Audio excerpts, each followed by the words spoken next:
안녕하세요, 미부기입니다. 어제 시장 더블 바텀 지지해주면서 의미있는 움직임이 나왔었는데 복귀 한번 해보면 좋을 것 같아요. 실제로 어제 개장하고 SPX 5500 부근에서 지지 후 대규모 유입 물량이 있었습니다. JP모건 칼라 스트라이크 SPX 5565 품매수 만기되는 날이었죠. 대부분 제로DT 콜옵션으로 JP모건 롤오버 관련 물량으로 추정되는 상황이에요. 거의 한 달 최고치에 근접하는 물량 수준이었습니다. 연기금의 월말, 분기말, 리밸런싱 수요도 포함되어 있다고 봐요. 어찌됐든 당장 어제 캔들만 보면 더블 바텀을 만드는 것처럼 보이는 상황이에요. 나스닥 역시 전저점 부근에서 마감하기도 했고요. 경기 방어주들이 강세를 보였는데 확실히 안전자산에 대한 선호 심리가 있는 것 같습니다. 나스닥은 큰 하락폭을 만회하는 정도에서 끝났습니다. 그래도 다우가 항상 시장을 선행하는 경향이 있다는 점을 고려하면 나쁜 시그널은 아니라고 생각합니다. 이제 4월 2일 관세 발표일까지 1거래일이 남아있고 관세 정책에 대한 디테일에 따라 남은 시장의 단기 방향성이 정해질 수 있겠죠. 정리하면 어제 상승은 옵션 롤오버에 따른 인위적인 상승이 포함되어 있었습니다. 핵심 라인 지켜주며 반발 매수 들어오긴 했지만 아직 V자 반등으로 보기에는 무리가 있어요. 그 전까지는 적당한 선에서 횡보하며 관세 발표를 기다릴 가능성을 가장 높게 보고 있습니다. 시장이 기대하는 것은 어떠한 식으로든 불확실성이 해소되는 거라 봐요. 실제로 최근 경제 정책이 역사상 가장 불확실한 수준에 있습니다. 얼마나 높은 수준이냐면 9.11 테러 직후나 금융위기, 미국 신용등급 강등, 트럼프 1기 당시 미중 무역 전쟁, 코로나 당시보다도 높아요. 경제와 증시, 통화정책, 무역 등 전방위에 걸친 불확실성 부담이 대단히 큰 상황입니다. 이런 부분들이 어떻게 해소되는지가 핵심이라 봐요. 개인적으로는 트럼프 대통령이 어떠한 수준으로든 관세를 확정만 짓는다면 시장의 불확실성 해소로 강한 반등 만들어낼 수 있다고 봅니다. 그 과정에서 또다시 조건부를 붙이고 계속해서 불확실성을 만들어낸다면 또다시 하방 리스크가 높아지겠지만 그간 본인이 내뱉은 말이 있고 시장에 이러한 상황을 인지하고 있는 만큼 확정적인 관세 정책을 발표할 가능성이 더 높지 않나 싶습니다. SPX 기준으로 이미 고점에서 10%가량 조정을 받은 상황이죠. 어느 정도로 부정적인 이슈는 반영된 수준이라 생각해요. 여기서 추가적인 하락이 나오려면 미국 경제가 진짜 침체에 들어서는 모습이 나오거나 AI 모멘텀이 훼손되어야 한다고 봅니다. 사실 지난주 금요일부터 스태그플레이션을 이유로 강하게 하락하긴 했지만 미시간대 지표는 잡음이 많은 데이터입니다. PC도 아직 스태그를 논하기에는 좀 이른 시점이라고 보고요.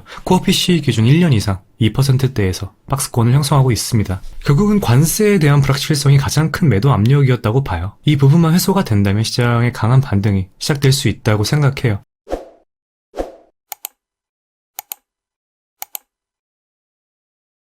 만약 시장이 반등하는 시나리오로 전개된다면 이번 증시 대응 전략에서 말씀드린 시나리오 참고해주시면 좋을 것 같습니다. 단순히 더블 바텀을 형성한다고 해서 끝이 아니라 이어지는 추세와 그 에너지에 따라 시나리오가 달라진다고 생각해요. 어제 지지 강하게 확인하긴 했지만 이벤트 결과에 따른 재이탈 가능성도 고려해야 하고요. 어제 SPX 캔들 보시면 더블 바텀 주요 라인에서 개파락 장대 양봉이 나왔습니다. 어제 종가로 SPX 5500선을 이탈했다면 시장의 투심이 완전히 사그라들었을 거라 봐요. 최근 시장 변곡 부근에서 방향 잡으면 한 번에 밀어버리는 경향이 있으니까요. 공식적인 2차 하락이 나오면서 관세의 불확실성이 해소된다 한들 반등을 만들 가능성이 크지 않았을 거라 생각해요. 결국 이탈하면 치명적인 수준의 지지선에서 강한 반등이 나온 겁니다. 24년 8월 5일과 25년 1월 13일 캔들과 유사하다고 볼 수 있고 최근 1년으로 보면 어제 포함해서 3번의 개파락 장대 양봉이 나왔어요. 과거 2차례 모두 직전 하락 국면의 마지막 구간에서 투자자들의 공포가 극대화되며 지수가 급락했고 개파락 후 예상 밖의 강한 반등이 나오면서 저점을 형성했습니다. 24년 8월에는 침체의 내러티브가 강하게 있었죠. 25년 1월에는 고용지표 서프라이즈로 긴축 지속 우려가 강했습니다.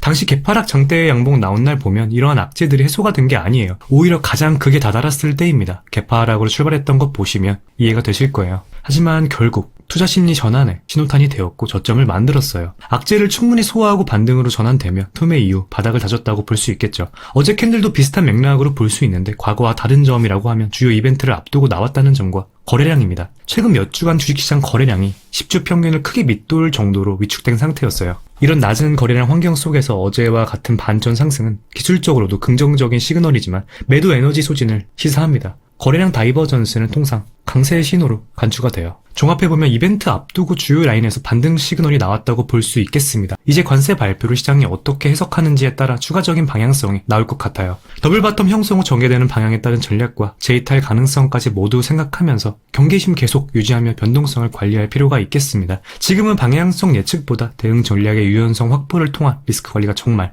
중요하다고 생각하니 참고해주시면 감사하겠습니다. 그럼 오늘 영상 여기서 마무리하도록 할게요. 오늘도 시청해주셔서 진심으로 감사드리고 도움이 되셨다면 구독과 좋아요 한 번씩 부탁드리겠습니다. 궁금하신 점 댓글 남겨주시면 확인 후에 답변 드릴게요. 감사합니다.